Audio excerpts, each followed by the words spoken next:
نبی کریم صلی اللہ علیہ وسلم نے تو اس کا میکانزم بیان کر دیا 3 نکاتی ایجنڈے کے تحت۔ آپ نے فرمایا تم میں سے کوئی بندہ بھی کہیں پہ بھی کوئی برائی دیکھے اس کو اپنے ہاتھ سے روکے، اور یہ وہاں روکے گا نا جہاں بھی اس کی روکنے کی استطاعت ہے۔ ظاہر اپنے گھر میں اپنی فیملی کو اپنے بچوں کو ہاتھ سے روکنے کی استطاعت رکھتا ہے، اس کو اپنے بچوں کو تادیبی سزا دے سکتا ہے۔ جہاں پہ بھی اس کے شاگرد ہیں یا کوئی بھی جہاں پہ ہاتھ سے روکنے کی استطاعت ہے وہاں ہاتھ سے روکے۔ اگر جہاں پہ ہاتھ سے روکنے کی استطاعت نہیں ہے تو زبان سے، ظاہر ہے راہ چلتے ہوئے لوگوں کو پکڑ کے مار تو نہیں سکتا نا، ہاتھ سے تو نہیں روک سکتا، زبان سے اپیل کرے گا، گزارش کرے گا، درخواست کرے گا، سر یہ غلط ہے، گناہ ہے، حرام ہے، بچ جائیے اس سے۔ پر جہاں زبان سے روکنے کی بھی استطاعت نہیں ہے تو پھر دل میں برا جانے، جیسے حکام بالا یا بڑے لوگ، جہاں تک ہماری رسائی نہیں ہے، جہاں تک ہماری آواز بھی پہنچ نہیں سکتی، جہاں تک ہمارا ہاتھ بھی پہنچ نہیں سکتا، وہاں یہ ہے کہ دل میں برا جانو۔ یہ 3 میکانزم، 3 اصول بیان کر دیے رسول اکرم صلی اللہ علیہ وسلم نے کہ اس اصول کے مطابق برائی کو روکیے۔ دعوت دین کے 2 پہلو ہیں، دونوں میں سے آپ جو اختیار کرنا چاہیں آپ کی مرضی ہے، جو آپ کے لیے سہولت ہے۔ دعوت دین کے 2 پہلو ہیں۔ نمبر 1، غیر مسلم کو مسلمان کرنا، اسلام کی دعوت دینا۔ اگر آپ یہ کر سکیں، آپ کے بہت سارے ہوں گے، بزنس کولیگ ہوں گے، آپ کے ساتھ کاروبار کرنے والے ہوں گے، آپ کے جاننے والے ہوں گے، آپ کے رشتہ داروں میں سے ہوں گے، کسی کے اوپر زور زبردستی نہیں، کسی کو جو ہے وہ کسی قسم کی زبردستی نہیں، آپ صرف دعوت رکھیے، آپ صرف اس کے سامنے پیغام رکھیے، اسلام کے محاسن بیان کیجئے، اسلام کی خوبصورتی اس کے سامنے اجاگر کیجئے۔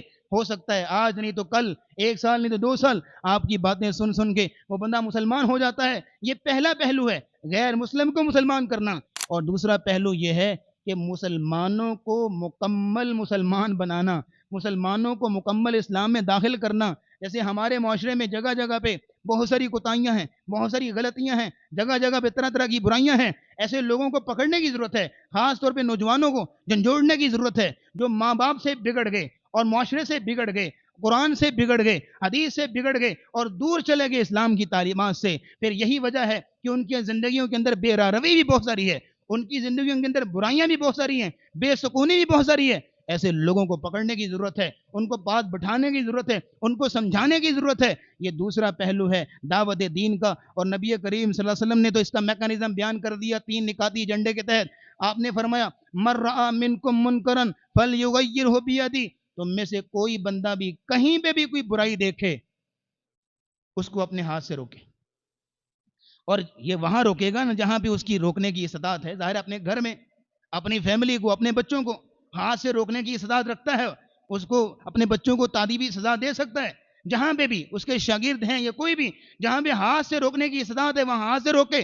من رأى منکم منکرا فلیغیرہ بیدی فإن لم یستطع فبقلبہ، اگر جہاں پہ ہاتھ سے روکنے کی استطاعت نہیں ہے تو زبان سے، ظاہر ہے راہ چلتے ہوئے لوگوں کو پکڑ کے مار تو نہیں سکتا نا، ہاتھ سے تو نہیں روک سکتا، زبان سے اپیل کرے گا، گزارش کرے گا، درخواست کرے گا، سر یہ غلط ہے، گناہ ہے، حرام ہے، بچ جائیے اس سے۔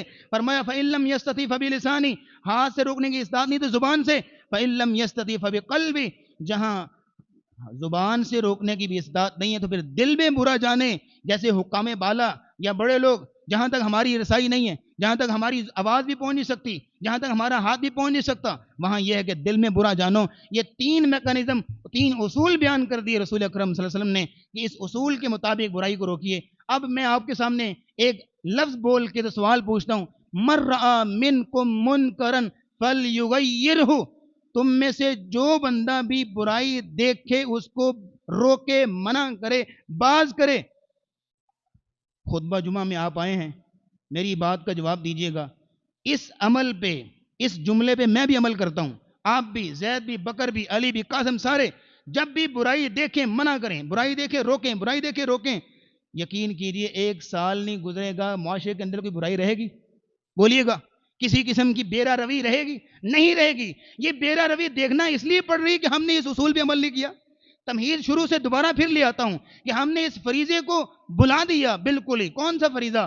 قل هذه سبیلی ادعو الی اللہ علی بصیرۃ انا ومن اتبعنی۔ ہم اس فریضے کو بھول چکے ہیں اور ہم نے اس کو فراموش کر دیا ہے، جس کی وجہ یہ ہے کہ طرح طرح کی فتنے، طرح طرح کی برائیاں ہمارے اپنے گھروں کے اندر، ہماری اپنی نسلوں کے اندر ہمیں نظر آ رہی ہیں، لیکن پھر بھی ہم چشم پوشی اختیار کیے ہوئے ہیں، پھر بھی ہم فراموش کیے جا رہے ہیں، پھر بھی ہم ہوش کے ناخن نہیں لے رہے۔